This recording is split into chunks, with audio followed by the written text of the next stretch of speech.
manera que le agradecemos mucho y que BDO como empresa consultora nacional e internacional nos apoye con una información que es de alto interés para contadores, auditores, revisores fiscales, economistas y administradores. De manera que muchas gracias, doctor Luis Miguel, por su intervención y puede iniciar. Bueno, doctor José Hernando, muchas gracias por el espacio. Actualícese también por permitirnos abordar estos temas que son de interés para grupos multinacionales sobre todo, pero también para contribuyentes que desarrollan transacciones con vinculados económicos del exterior y también con terceros en paraíso fiscal o en régimen tributario preferencial. Justamente de eso vamos a discutir un poco en la charla. Yo voy a compartirles una presentación que preparamos. Me avisan cuando esté Listo. lista. Sí. Ok.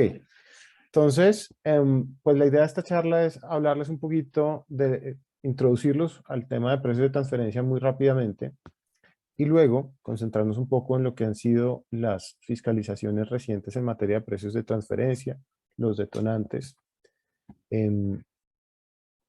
para luego concentrarnos un poco en lo que han sido los fallos recientes en esta materia por parte del Consejo de Estado y finalmente describir un poco los regímenes tributarios preferenciales que seguramente van a estar en el radar de la DIAN en las próximas vigencias como motor de fiscalización y de revisión de las transacciones transnacionales que hagan los contribuyentes de renta en Colombia. Muy rápidamente para introducir el régimen de precios de transferencia o qué son los precios de transferencia es básicamente los precios, como su nombre lo indica, a los que se transfieren bienes y servicios a entidades particulares. Estos son a vinculados económicos en el exterior, compañías que por las relaciones de control, bien sea accionario, bien sea administrativo o bien sea por un acto de negocio, pues generan, digamos, relaciones que hacen que no estén presentes necesariamente condiciones de mercado en la transferencia de bienes o servicios y por ende deba ser requerido realizar análisis a efectos de fijar esas condiciones como si hubiesen hecho entre partes independientes. Entonces, son en esencia los precios a los que transferimos bienes a vinculados, en este caso partes relacionadas del exterior. También están sometidos en Colombia los precios a los que se transfieren bienes a vinculados locales ubicados en zonas francas. Y como les contaba, también están sometidos las transferencias de bienes a terceros domiciliados, residentes de jurisdicciones no cooperantes o de baja o nula tributación, así como regímenes tributarios preferenciales. Las obligaciones de precios tienen dos aristas fundamentales, o digamos el régimen de precios de transferencia tiene dos aristas fundamentales. La primera es cumplir con los deberes sustanciales del régimen y esto es que esas transacciones que están sujetas a este régimen cumplan con las condiciones que se hubiesen pactado entre terceros independientes. Básicamente lo que se busca es que producto de estas transacciones no se erosione artificiosamente la base gravable del impuesto de renta del contribuyente en Colombia, porque con motivo de la manipulación de los precios, por ejemplo, puedo dejar una mayor tributación en un país en el que pues esté sujeto a una tasa menor de impuesto.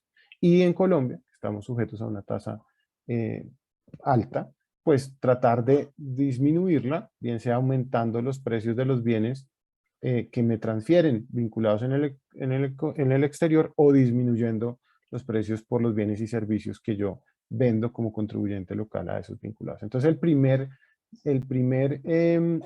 ítem relevante de este régimen es determinar o establecer que en esas transacciones no impera una motivación tributaria de reducción de tributación, sino que realmente se cumplen con todas las condiciones como si se tratara de cualquier transacción realizada entre partes independientes. Ese cumplimiento, ese cumplimiento que nuestra jerga se llama el principio de plena competencia, ¿cierto? De establecer que las transacciones se hagan a valores de mercado, se debe realizar para ciertos contribuyentes a partir de el cumplimiento de deberes formales. Estos deberes tienen que ver con la presentación de información a la DIAN, en una primera medida a partir de la declaración informativa, que es un documento, ahorita veremos en detalle, en el que digamos que se pone de conocimiento a la DIAN todas las operaciones hechas con las contrapartes del exterior sujetas a este régimen, y en adición a esto, para ciertos contribuyentes es necesario presentar una documentación comprobatoria que está compuesta por un informe local, un informe maestro, así como el reporte país por país. Esa es, digamos, que la forma en la que le sustentamos a la autoridad tributaria que estamos cumpliendo con esa sustancia en las operaciones con contrapartes en el exterior. El principio de plena competencia, como les comento, está definido en el artículo 260-2 del Estatuto Tributario, ¿cierto? Y además está regulada por la OCDE, a la cual Colombia pertenece, y de la cual hemos traído todas esas mejores prácticas y directrices al ordenamiento local.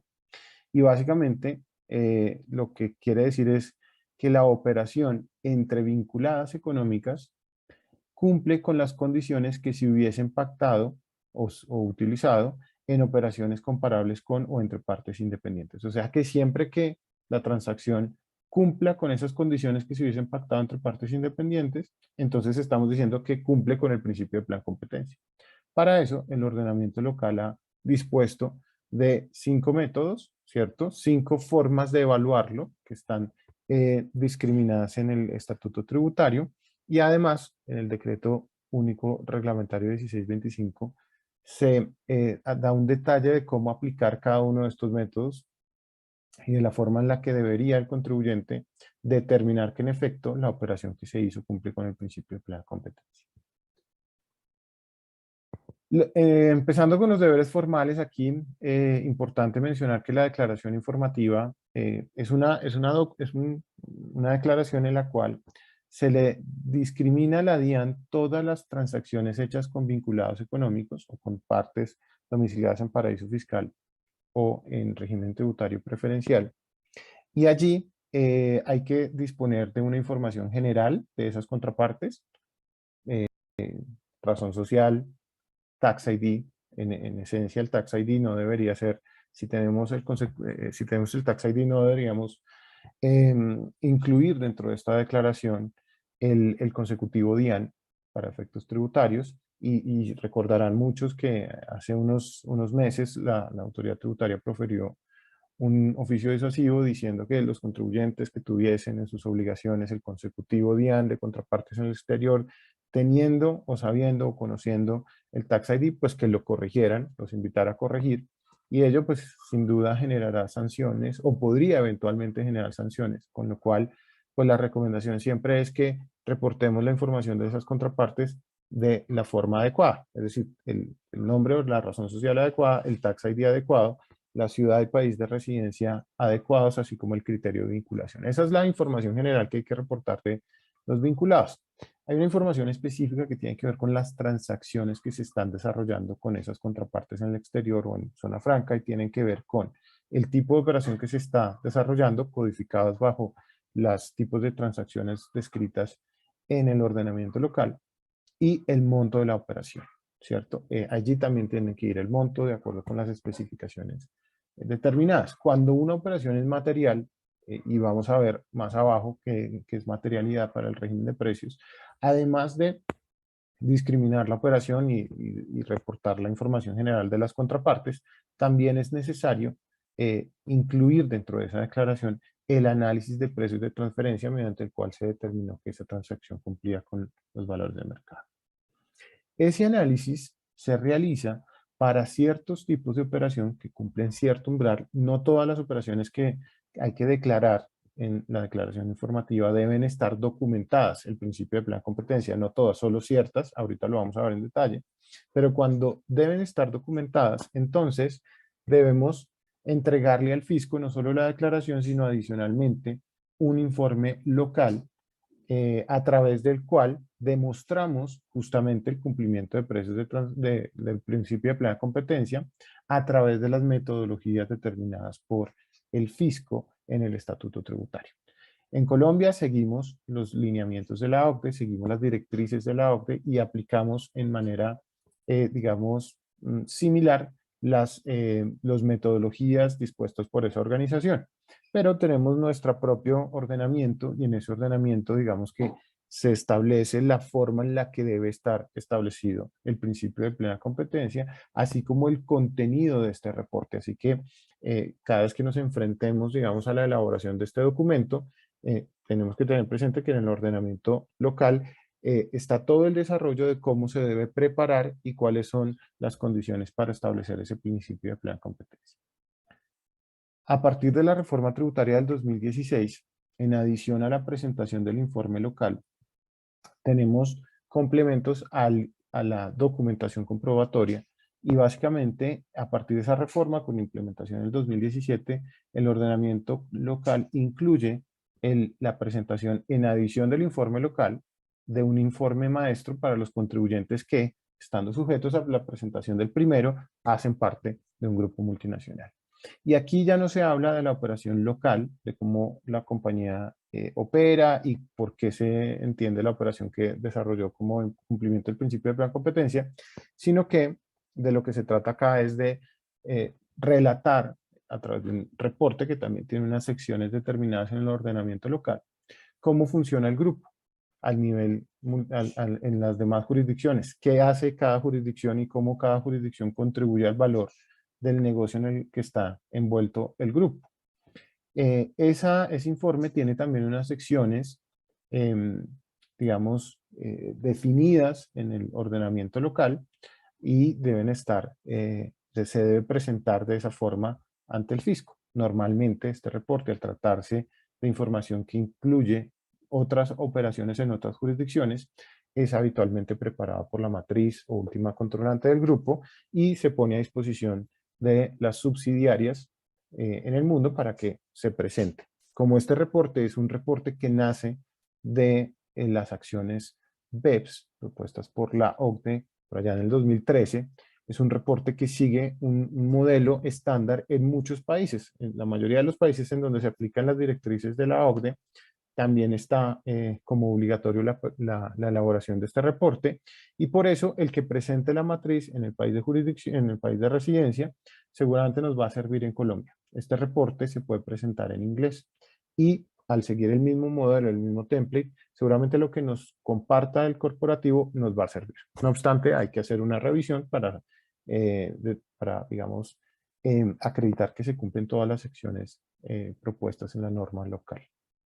En adición a ello, también para ciertos contribuyentes deben presentarse el informe país por país.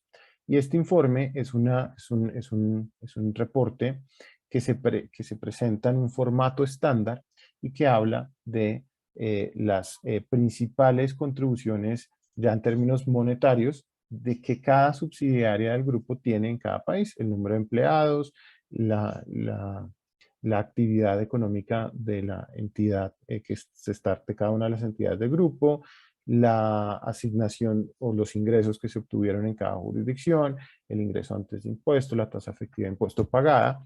Y este reporte pues es una herramienta muy importante, sobre todo para control tributario, porque a través de los intercambios de información que actualmente ha firmado la DIAN y otras administraciones tributarias en el mundo, pues es una herramienta para revisar cómo el grupo está repartiendo su tributación a nivel global y determinar o tener un primer acercamiento sobre potenciales planeaciones tributarias agresivas en donde grupos multinacionales dejen la principal tributación en jurisdicciones que puedan no tener una carga tributaria significativa. ¿Quiénes están obligados a presentar? O bueno, antes de esto, pues el informe país por país es un reporte que deben presentar, en principio en Colombia, matrices de grupos multinacionales, ¿cierto? Cuyos ingresos consolidadas superen 750 millones de euros, alrededor de 2.5 billones de pesos. En el país hay pocas compañías que cumplen con estos criterios, pero también puede estar presentado por compañías que, si bien no tengan la matriz en Colombia, hayan sido seleccionadas como entidad subrogada para la presentación de ese reporte por parte de la entidad de grupo, o se cumplan otros requisitos de materialidad de la operación que tiene el grupo y de la contribución que hace al ingreso de la compañía en Colombia. Pero en general, o en principio, este último reporte lo presentan en Colombia solamente compañías que son matrices con ingresos consolidados superiores a 2.5 billones. Alrededor de 18, creo, entidades en Colombia tienen que presentar este reporte. Para las otras obligaciones, esto es para la declaración informativa e informe local, digamos que están obligados los contribuyentes del impuesto sobre la renta y complementarios, principalmente por dos motivos. Cuando se opera con vinculados económicos del exterior o en zona franca, y esta es la parte izquierda del árbol que ven en pantalla, debemos revisar si, habiendo operado, teniendo transacciones, intercambio de bienes o servicios con estos vinculados económicos, si nosotros superamos los patrimonios brutos al cierre del ejercicio que estamos revisando. Por ejemplo, las obligaciones del año gravable de 2021 se presentan en septiembre ahorita del 2022, entonces vamos a revisar el año gravable de 2021. Entonces, digamos, yo operé con un vinculado en el exterior o con un vinculado en zona franca, y al cierre del patrimonio, al cierre del ejercicio 2021, mi patrimonio bruto, el reportado en la declaración de renta, superó 100.000 OVTs, o lo que es el equivalente a 3.630 millones de pesos. Si estoy en ese escenario, como mínimo, yo tengo que presentar la declaración informativa de precios de transferencia. Si yo no supero ese umbral, tengo que revisar si mis ingresos brutos, ahora no por patrimonio, o ahora tengo que revisar si mis ingresos brutos superaron las 61.000 VTs, que equivalen a 2.214 millones de pesos para el año fiscal 2021. Si mis ingresos superaron eso, también voy a estar inmerso en el régimen de precios y como mínimo tengo que presentar la declaración informativa. Habiendo cumplido alguno de estos dos umbrales, bueno, si no los cumplo, no tengo que cumplir con obligaciones formales, pero si operé con vinculados, sí debo garantizar que las operaciones estén realizadas a valores de mercado, más allá de que no tenga que presentar obligaciones, ¿no? Pero si cumplí con alguno de estos dos, como mínimo, como les decía, ya me toca presentar la declaración informativa. Y ahí tengo que revisar entonces la materialidad de los tipos de operación que yo desarrollé con vinculados. Entonces, por tipo de operación, esto es si yo presté un servicio, ¿cierto? O si yo lo que hice fue la venta de un inventario, ¿sí? O si yo lo que hice fue una transacción financiera. Por tipos de operación tengo que revisar si cada tipo de transacción superó las 45.000 unidades de valor tributario, es decir, 1.633 millones. Para aquellos tipos de transacción que superaron 1.633, yo en adición a tener que declararlas, las tengo que documentar en el informe local. Y si tengo ese tipo de transacciones, que son de más de 1.633 millones, y además hago parte de un grupo multinacional, y la consideración de hacer parte de un grupo multinacional es que, digamos, existan dos entidades, y una de estas, yo como contribuyente en Colombia o una entidad en el exterior que es mi parte relacionada, consolida mi información financiera o yo consolido a la del exterior, y producto de esa consolidación se emiten estados financieros consolidados. Si eso pasa, yo pertenezco a un grupo multinacional y en consecuencia debo presentar el informe maestro. Esas serían como las obligaciones para los contribuyentes que operen con vinculados económicos y cumplan con esos umbrales. Ahora, en el lado derecho del diagrama, que es un diagrama que no hice yo, hizo un colega, digamos, hace algunos años.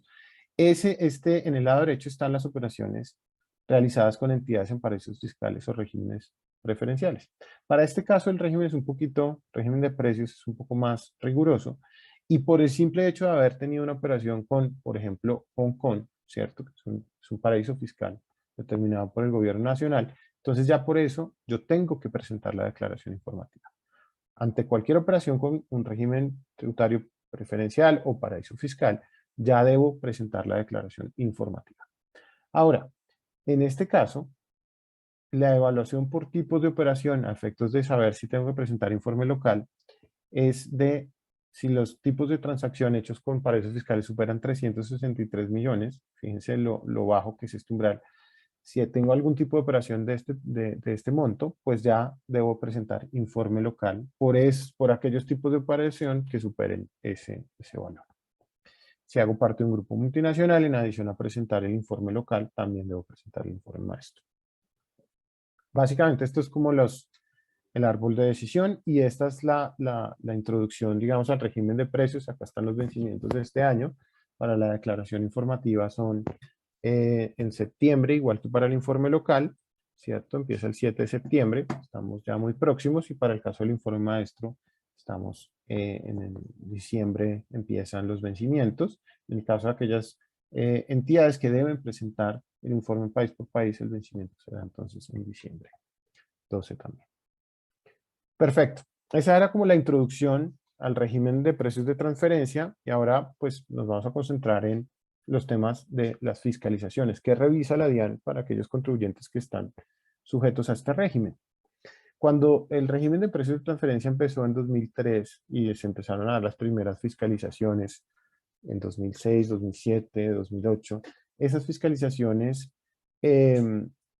trataban aspectos formales, es decir, que se hubiera presentado la documentación en el tiempo adecuado, que se hubiese presentado con las secciones que estaban indicadas en la normativa, que si no se presentaron en las fechas o a tiempo y en forma, entonces se generaban las sanciones y las discusiones eran sobre si deberían o no existir sanciones relativas al cumplimiento formal de la obligación. Pero año tras año, la DIAN se ha robustecido, ha tenido mayores desarrollos en esta materia y las fiscalizaciones que tenemos ahora son fiscalizaciones que, si bien no dejan de lado la forma, es decir, que el contribuyente haya presentado a tiempo, con las secciones y el contenido adecuado, también tratan temas más de fondo, temas que, digamos, la autoridad tributaria en su fiscalización tiene la potestad, para efectos del impuesto de renta y complementarios, de reconfigurar los ingresos, costos, gastos, activos y pasivos de los contribuyentes sujetos al régimen de precios de transferencia. Quiere decir que si yo hice una operación que está por fuera de los valores de mercado, la autoridad tributaria tiene la potestad en estas fiscalizaciones de fondo de reconfigurar el ingreso a efecto fiscal, generando, por ejemplo, un mayor ingreso si lo que yo hice fue una disposición de servicios a un vinculado y no le cobré lo que tenía que cobrarle. Entonces, en función a las digamos, posibilidades que tiene la DIAN, me puede sugerir o requerir incluir un mayor ingreso en mi declaración del impuesto de renta. Si a partir de su análisis se establece que yo no cumplí con las condiciones del mercado. También podría hacerlo a efectos de desconocerme costos, por ejemplo, en la compra de inventarios o gastos, por ejemplo, en la recepción de algún servicio administrativo vinculados al exterior. También podría, eventualmente, reconfigurar pasivos asociados a préstamos con vinculados económicos y pasarlos a un instrumento de patrimonio y tratar esos intereses como dividendos, por ejemplo. Esas son las fiscalizaciones de fondo. Reconfiguraciones de la declaración del impuesto de renta, generando una mayor base gravable, ¿cierto? Y lo cual pues puede tener, obviamente, no solo el mayor valor a pagar en el impuesto, sino sanciones asociadas a digamos, informar a la DIAN algo que no era del todo preciso, ¿no? Estas fiscalizaciones en su mayoría, digamos, se generan por programas de fiscalización de la DIAN. La DIAN tiene ciertos sectores que son sectores en los que le interesa revisar porque son sectores muy relevantes para la economía. Por ejemplo, la exportación de materias primas. Entonces tenemos fiscalizaciones importantes en el sector de hidrocarburos, en el sector de exportadores de café.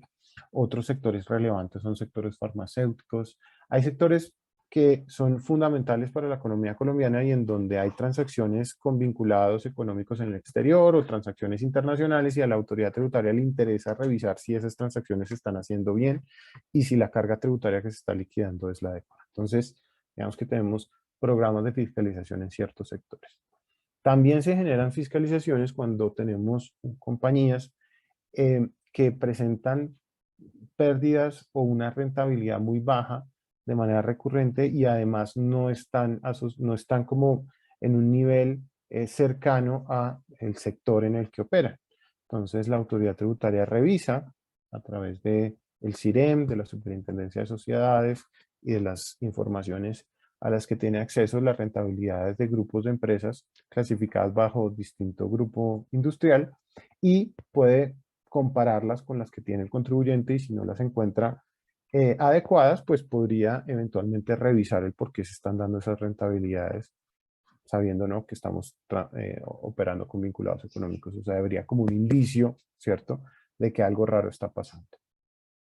También se generan fiscalizaciones cuando tenemos transacciones con paraísos fiscales, con regímenes tributarios preferenciales también, y puede ser que por el desconocimiento no estemos cumpliendo con el régimen de precios de transferencia. Cuando solicitamos o hacemos solicitud de saldos a favor, eso detona una revisión general de la renta del contribuyente, saber si ese saldo a favor está adecuadamente calculado, y como parte de esas revisiones pueden venir el equipo de fiscalización internacional y revisar cómo están los temas de precios de transferencia de la compañía. También hay muchas fiscalizaciones que se generan por denuncias, ¿cierto? En muchos casos, la autoridad tributaria es conocedora de situaciones irregulares que se denuncian y entra a fiscalizar a un contribuyente en casos particulares. En temas de forma, ¿cierto? Las fiscalizaciones en muchos casos se concentran, por ejemplo, en el informe maestro, como les contaba, es una obligación muy reciente del ordenamiento local. Y ese informe, pues tiene, digamos que hoy por hoy, las fiscalizaciones se concentran mucho en que las secciones de ese reporte estén en su totalidad incluidas en el documento. A veces los grupos no les aplica cierta sección particular, por ejemplo, en el desarrollo de intangibles. Si el grupo puede que no tenga o no sea robusto su actividad de negocio o no se apalanque en el uso de intangibles valiosos. Y en ese sentido puede ser que el desarrollo de esa sección particular del informe o no se incluya o se incluya de manera, digamos, apenas mencionándolo, pero no se incluyen todas las secciones que ordena la norma, aun cuando no apliquen. Y entonces allí pueden haber riesgos asociados a sanciones por omisión, porque se dejó de informar una sección que aunque no aplique, pues está en el ordenamiento local y hay que hacer mención a ella. También puede pasar que no se incluya la información consolidada de grupo, que es un caso muy frecuente porque en muchos grupos multinacionales no entienden por qué en Colombia aplica este reporte. En muchas ocasiones no le aplica a la matriz del grupo por temas de materialidad. Y entonces cuando se le pide la información en Colombia, pues hay cierta, digamos, dificultad en que se comparta. Muchas veces esta información es una información confidencial, el grupo tiene ciertas recelo en compartirla y puede que no termine compartiéndosela al contribuyente. Y eso al final lo que genera es que como quien debe presentar la obligación es el contribuyente en Colombia, si no se presenta una parte del reporte, pues genera sanciones por omisión. Eso pasa mucho, el tema de la información financiera.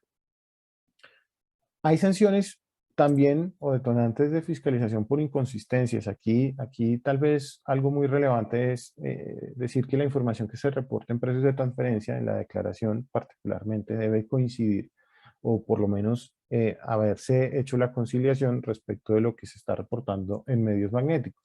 Muchas veces los contribuyentes reportan un tipo de operación para precios de transferencia, por ejemplo, en precios la operación se trata como un servicio administrativo, pero resulta que el tratamiento fiscal que se le dio a ese mismo servicio, por ejemplo, recibido de un vinculado en el exterior, fue el de otros servicios, ¿sí? No necesariamente de servicios administrativos que están sujetos a una tasa de retención muy alta. Ello hace que la DIAN revise, oye, me están haciendo un tratamiento distinto en una u otra, ¿cierto? Y en función a ello, empieza a preguntar el por qué, se genera una fiscalización. ¿sí? Que puede generar, ¿cierto? Puede culminar en que no se aplicó adecuadamente la retención que debía del servicio, porque en efecto era un servicio, por ejemplo, de dirección, ¿cierto? Del grupo. Esas inconsistencias también se dan en el monto de la operación. Muchas veces en el registro de medios magnéticos el monto es un monto distinto al que se reportó en precios de transferencia. Entonces, cuando tenemos inconsistencias en los montos, en los tipos de operación, en el tax ID, en la razón social del vinculado que se está reportando en medios respecto de lo que está en precios, eso genera fiscalizaciones. Y cada vez más tenemos fiscalizaciones asociadas, por ejemplo, a la no presentación de obligaciones de precios de transferencia. A través de los intercambios de información, la DIAN ahora conoce o tiene mayor conocimiento sobre operaciones transnacionales, grupos que tienen presencia en Colombia y que, por ejemplo, y que aun cuando cumplan con los topes, con los umbrales, pues no estén cumpliendo en debida forma con el régimen de precios de transferencia.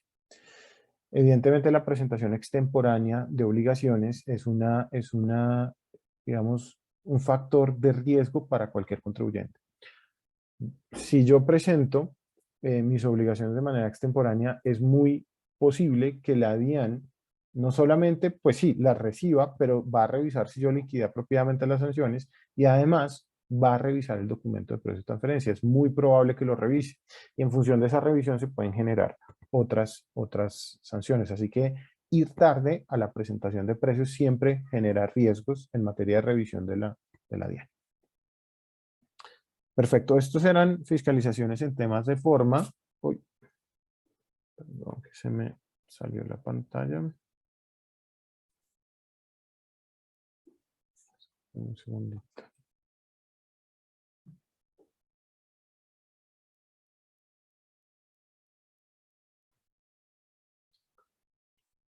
Listo. Ahí todos ven mi pantalla, ¿verdad? Sí, está saliendo. Perfecto. Sí, señor. Perfecto, perfecto.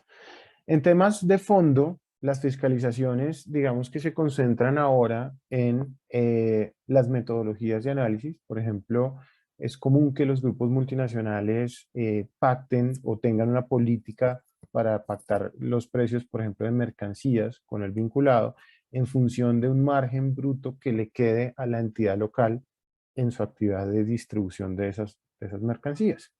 Y a menudo esos márgenes brutos no alcanzan a cubrir los gastos operacionales de venta, ¿cierto? O de administración del negocio en Colombia, y eso genera que las compañías en el país tengan pérdidas a nivel operativo. Cuando ello pasa, pues es habitual que la fiscalización de la DIAN detone en un cambio de método, ¿cierto? Habitualmente se aplica entonces ya no métodos basados en los márgenes brutos, ¿cierto? Como pues digamos la política que está intentando implementar el grupo, sino ya métodos basados en los márgenes operacionales, que son más ácidos porque contemplan evidentemente todas las erogaciones operativas en las que se incurrió en determinada actividad de negocio y generalmente esas validaciones detonan en ajustes en renta, porque lo que están sugiriendo los márgenes operativos negativos es que lo que me vendió mi vinculado fue un precio tan alto que no me permitió generar un retorno adecuado. Entonces ahí, cuando nosotros tenemos ese tipo de políticas o prácticas en materia de compra o venta de bienes basados en márgenes brutos, tenemos que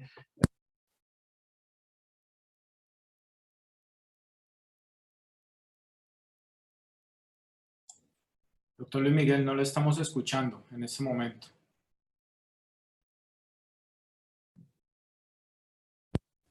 ¿Ahí ya me escuchan? Sí, Qué señor. pena. Adelante. Listo. Gracias. Entonces les contaba que cuando yo tengo metodologías basadas en márgenes brutos, pues lo que yo tengo que garantizar es que ese margen que me deja la vinculada o que yo le dejo a la vinculada sea razonable y de una expectativa futura, ¿cierto? De ingreso, considerando los gastos de operación. También hay muchas fiscalizaciones asociadas a pagos por servicios en donde no hay una sustancia aparente de la recepción o la necesidad del servicio para la entidad local.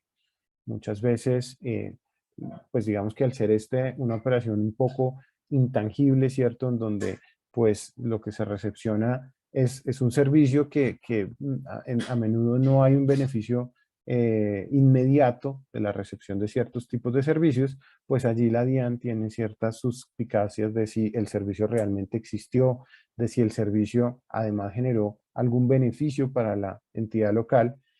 Si en el marco de una operación con terceros yo hubiese estado dispuesto a pagar por ese servicio, ¿cierto? Y a menudo esto pasa porque cuando yo recibo un servicio de un vinculado, yo no tengo las mismas condiciones o el mismo recelo que cuando yo lo fijo con un tercero independiente. Muchas veces cuando yo lo fijo con un tercero, hay un contrato muy grande que claramente especifica las condiciones, los derechos y obligaciones de cada una de las partes, pero cuando se trata de un vinculado, pues yo no genero ese mismo soporte documental, ¿sí? Y a veces ni siquiera existe evidencia de que se prestó el servicio. Entonces aquí la recomendación es que siempre que yo reciba cargos, sobre todo cuando yo recibo cargos de vinculados asociados a la disposición del servicio, pues documente la recepción del mismo, evidencie que yo no tengo dentro de mi estructura organizacional un grupo de personas que hace la misma actividad, porque eso va a generar duplicidad y en consecuencia pues la DIAN va a desconocer la deducción. Y, mejor dicho, recopile todo el acervo probatorio que acredite que el efecto yo recibí un servicio, ¿cierto? Y que además el servicio me lo cobraron a condiciones de mercado. Digamos que esta es una fiscalización muy recurrente. También podemos tener fiscalizaciones en donde, si bien estoy percibiendo un ingreso, una utilidad, esta no es acorde a mi perfil funcional. Por ejemplo, casos en los que le estamos diciendo a la DIAN, oiga, yo dentro de la cadena de valor del grupo no aporto mucho, consecuentemente no tengo muchos riesgos asociados a la actividad en Colombia. Los riesgos relevantes del negocio en el que estoy involucrado los asume la entidad en el exterior y por eso pues yo tengo una rentabilidad pequeña en Colombia, ¿sí? Pero puede pasar que a pesar de que la política esté diseñada de esa forma y que aparentemente así sea el reparto de funciones, activos y riesgos entre el grupo, en la realidad no esté sucediendo así, porque yo en Colombia, por ejemplo, estoy asumiendo riesgos que no son limitados, sino que pudiesen ser riesgos que me pudiesen detonar una pérdida, eh, digamos, infinita. Por ejemplo, en el caso de la asunción de riesgos de tipo de cambio, en donde si la entidad local, pues por riesgo cambiario podría asumir una pérdida gigantesca y entonces pues se vuelve esto un riesgo que pues eventualmente se está asumiendo en Colombia, pero no se está compensando en debida forma, por ejemplo. Entonces allí hay fiscalizaciones asociadas a ese tipo de eventos. Y también una fiscalización recurrente es el pago por regalías asociadas a intangibles que nuevamente, como en el caso de servicios, no se ve el beneficio del intangible o eventualmente estamos pagando por un intangible que se está, por ejemplo, desarrollando dentro del país. Es muy común el pago por el uso de marca a vinculados en el exterior, pero en Colombia tenemos un equipo de mercadeo y ventas, por ejemplo, o de mercado y publicidad que está posicionando la marca en el país. Entonces allí, cuando tenemos ese tipo de erogaciones, en adición a la erogación de regalía por el uso de marca, pues la DIAN tiende a fiscalizarnos y a rechazar o bien la regalía o bien el gasto en mercado de publicidad, porque en teoría, digamos que nosotros somos los que estamos haciendo el nombre de la marca en el país y entonces pues no tendría mucho sentido pagar la regalía o al contrario, digamos, o podría eventualmente configurarse esto como un servicio al vinculado en el exterior porque le estamos haciendo o reconociendo una marca que no es de nuestra propiedad, es de la propiedad del vinculado y sin embargo no estamos siendo compensados. Estos son los tipos de fiscalizaciones de forma más recurrentes. Muy rápidamente, quise traer acá dos fallos del Consejo de Estado recientes, que son de fondo. Uno en el que, digamos, los dos son de los mismos temas, son ajustes de comparabilidad, ¿cierto? Yo, a través de la aplicación de diversas metodologías de proceso de transferencia, puedo eventualmente probar que una operación está a valor de mercado, ¿cierto? Comparándome con otra operación igualita hecha entre terceros independientes. Pero si esa operación que está hecha entre terceros no es exactamente la misma, ¿cierto? Podría yo aun cuando no sea exactamente la misma, igual compararme, pero haciendo ajustes para que llegue a hacer ajustes que hagan que la comparación sea adecuada, sea idónea. Suponga en estos dos casos, digamos que aquí lo que se tenía era transacciones que pudiesen llegar a ser comparables, ¿cierto?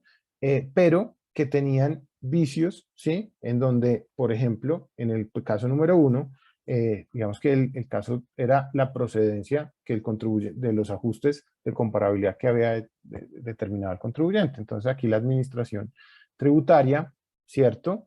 La controversia era entre la administración tributaria, ¿sí? Y un contribuyente que era un productor de carbón por la aplicación de ajustes en diferencia en cambio, ¿cierto? Lo que les comentaba del riesgo cambiario. Entonces, el argumento del contribuyente en este caso era que el riesgo cambiario derivado de la devaluación del dólar en 2007 conllevó a una diferencia en las circunstancias económicas en la venta de carbón al vinculado en el exterior respecto de las circunstancias que tuvieron las compañías seleccionadas como comparables en la venta de ese mismo tipo de bienes en el mercado abierto.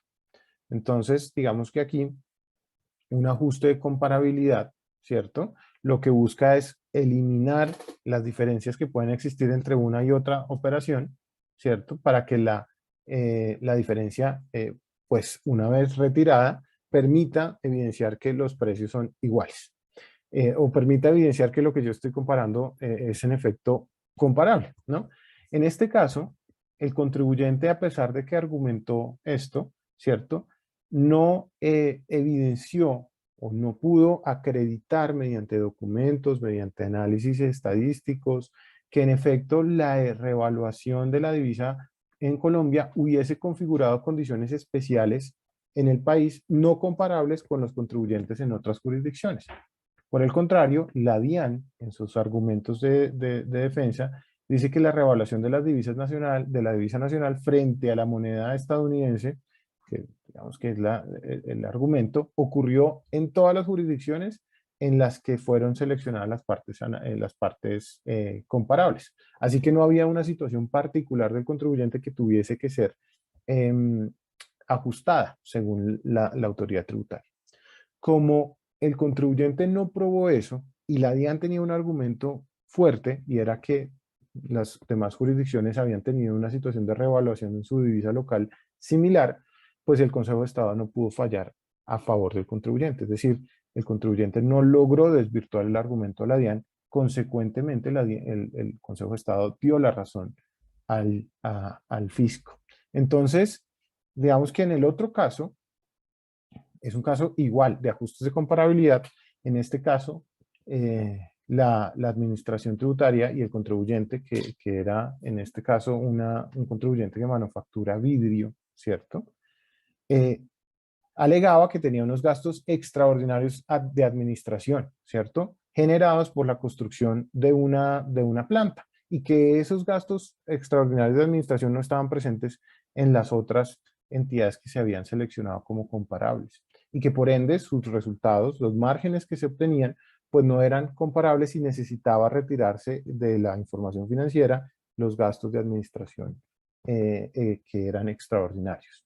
El contribuyente logró demostrar que las comparables utilizadas, las otras compañías que también manufacturaban vidrio, pero que lo vendían a terceros, ¿cierto? Que fueron las que mediante sus resultados financieros se utilizaron en la comprobación del principio de plena competencia, logró demostrar que esas entidades no incurrían en un valor similar de gasto administrativo y por ende logró demostrar esa situación particular. Y la DIAN, digamos que no logró desvirtuar el hecho de que eso era realmente una situación particular que necesitaba ser retirada la información de la compañía. En consecuencia, el fallo del Consejo de Estado fue a favor del contribuyente porque tenía el acervo probatorio a través del cual logró demostrar que esos ajustes eran en efecto consecuentes con la realidad económica de la compañía. Así entonces, siempre que nosotros en nuestra documentación vayamos a realizar algún tipo de ajuste a la comparabilidad, ¿cierto? Que incrementa al final del día el indicador de rentabilidad nuestro porque quita costos o gastos que son extraordinarios o situaciones que no debieron estar presentes, pues debemos no solo hacer el ajuste en la parte analizada, ¿cierto? En el contribuyente, si es la parte analizada, sino revisar cómo esa situación está o no presente en los comparables y a partir de allí evaluar la procedencia del ajuste de comparabilidad. Por último, hablarles un poco de los regímenes preferenciales y esto lo traigo a colación porque pues muy recientemente la DIAN emitió, o no muy reciente, pero ya hace algunos años emitió el decreto que regula los regímenes tributarios preferenciales, ¿cierto? Y acá muy rápido, como les contaba, pues para el caso de transacciones realizadas con terceros, en paraíso fiscal, pues hay que cumplir con el régimen de precios. Cuando se trata de un régimen preferencial, el gobierno publica, paraísos fiscales, el gobierno publica, para el caso de paraísos fiscales, un listado, ¿cierto?, de las jurisdicciones como paraísos fiscales. Entonces allí, pues yo simplemente reviso el listado y determino si tuve una transacción con ese país o con esa jurisdicción, simplemente ya sé que esa transacción está sometida al régimen de precios de transferencia, ya sé que me toca cumplir con las obligaciones de precios. Pero cuando se trata de un régimen tributario preferencial, ¿cierto? Allí la DIAN no publica listados. Entonces, depende un poco del contribuyente determinar si ese régimen con el que yo estoy operando es o no preferencial. Y allí la DIAN y el contribuyente se pueden soportar en el listado de regímenes tributarios preferenciales publicado por el Foro sobre Prácticas Perniciosas de la OCDE. Ese listado se basa en los mismos criterios para determinar regímenes tributarios preferenciales que en el ordenamiento local están en el artículo 260-7 del Estatuto Tributario. Acá, pues digamos que no vamos a entrar en discusión, pero estos son, digamos, en este slide se muestran los criterios a través de los cuales se define que un régimen es preferencial. Estos son los mismos que tiene la OCDE y en la última revisión del listado, actualizado a agosto de 2021, estos son los regímenes tributarios preferenciales con los cuales tengo que tener cuidado si tuve alguna operación, porque si hice alguna operación, por ejemplo, con una entidad domiciliada en Armenia y además esa entidad está sometida al régimen de zona franca en Armenia, pues me toca evaluar como contribuyente si se cumplen con alguno de estos criterios de la norma local. Ese régimen cumple con dos de estos. Si la respuesta es sí, pues yo debo documentar la transacción a efectos del régimen de precios de transferencia. Básicamente esos eran los comentarios de parte de nosotros, lo que hay que tener en cuenta cuando tenemos que cumplir con obligaciones de precios de transferencia y las últimas o fiscalizaciones recientes en materia en esta materia. Doctor Luis Miguel, ¿me puede dejar esa diapositiva allí? La verdad es que nos gusta que conozcan bien a los que están dictando la conferencia BDO. Me gusta. Y tengo la siguiente pregunta. La DIAN, vamos a suponer, cuando hace estas fiscalizaciones, hace pruebas selectivas basado en valores razonables, en comparabilidad, o tiene repositorios con analítica de datos. Es decir, ¿cuál es la fundamentación? ¿O simplemente se trata de suspicacia, probabilidades, duda metódica?